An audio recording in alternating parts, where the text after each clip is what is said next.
Seberapa mengkhawatirkan pandemi corona di negeri ini? Mungkin pertanyaan itu berkelebat di pikiran masyarakat yang sudah lelah menghadapi COVID-19 dengan segala konsekuensinya. Tidak ada yang menapik bahwa pembatasan sosial yang diterapkan di sejumlah daerah lebih banyak mendatangkan konflik ekonomi di masyarakat. Namun, kebijakan ini berulang kali diterapkan, bukannya tanpa sebab.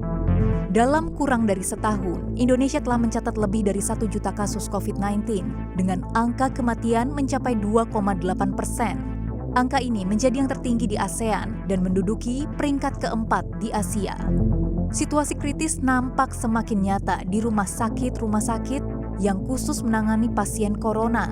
Sejumlah rumah sakit kini telah memiliki tingkat okupansi di atas 70%. Jadi pertanggal 25 Januari kemarin kita melihat bahwa masih ada 5 provinsi yang angkanya benar di atas 70% dan semuanya memang di wilayah PPKM. Kan kemarin memang kita rem itu karena besaran masalah ini. Situasi ini terjadi di sejumlah provinsi besar seperti DKI Jakarta, Jawa Barat, Banten, Yogyakarta, dan Bali.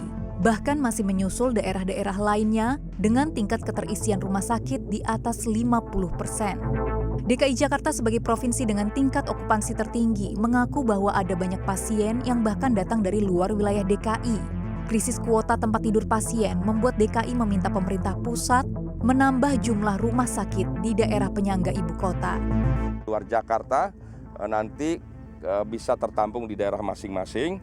Kemudian lagi yang di Jakarta maka okupansinya semakin menurun. Jadi kalau sekarang angkanya 84, kalau dikurangi saja 24%, dia berarti cuma 60% ya okupansi rumah sakit di Jakarta. Karena 24 kita menerima pasien COVID dari non-Jakarta. Bahkan angkanya bisa sampai 28 bahkan sampai 30. Tidak hanya bergumul dengan kuota ranjang dan pelayanan medis, para pasien COVID-19 yang darurat membutuhkan bantuan tenaga kesehatan juga kerap dibingungkan dengan ketentuan biaya pengobatan COVID-19 yang belum dipahami sepenuhnya.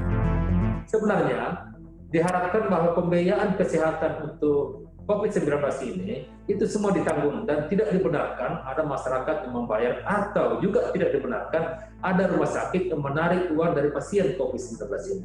Semestinya itu ditanggung, tapi oleh karena keluarga pasien atau pasien itu sendiri ingin mendapatkan layanan yang lebih sehingga dia naik kelas. Tentunya ini ada selisih. Selisih ini kadang-kadang dimintakan kepada pasien. Ini juga karena kenaikan kelas memang yang ditanggung pemerintah tidak satu ke dan seperti itu.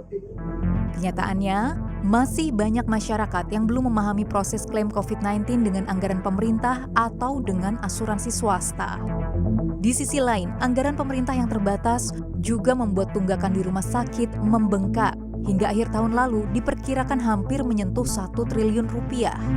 Ya memang kendalanya adalah kalau tadi di masyarakat berarti masyarakat ada yang masih belum paham bahwa kalau mau dibayarkan oleh pemerintah tentu dia harus menanggalkan insurance-nya atau tidak menerima sebagai pasien swasta begitu ya. Artinya dia mesti kemukakan di depan. Itu kesulitan yang untuk masyarakat. Sedangkan untuk keuangan yang terkait dengan pemerintah ya tentu kami tetap harus menunggu sesuai dengan keluarnya anggaran.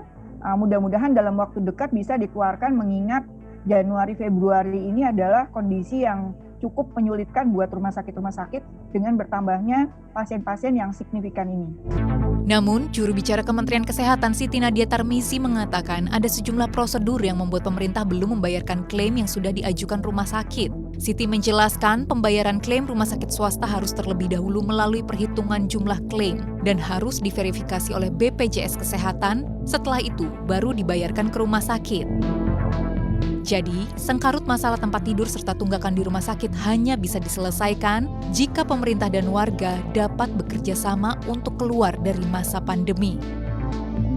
Disiplin protokol 3M, implementasi testing, tracing, treatment yang baik, serta vaksinasi bisa jadi kunci bagi negara manapun di dunia untuk keluar dari pandemi COVID-19. Tim Liputan CNBC Indonesia.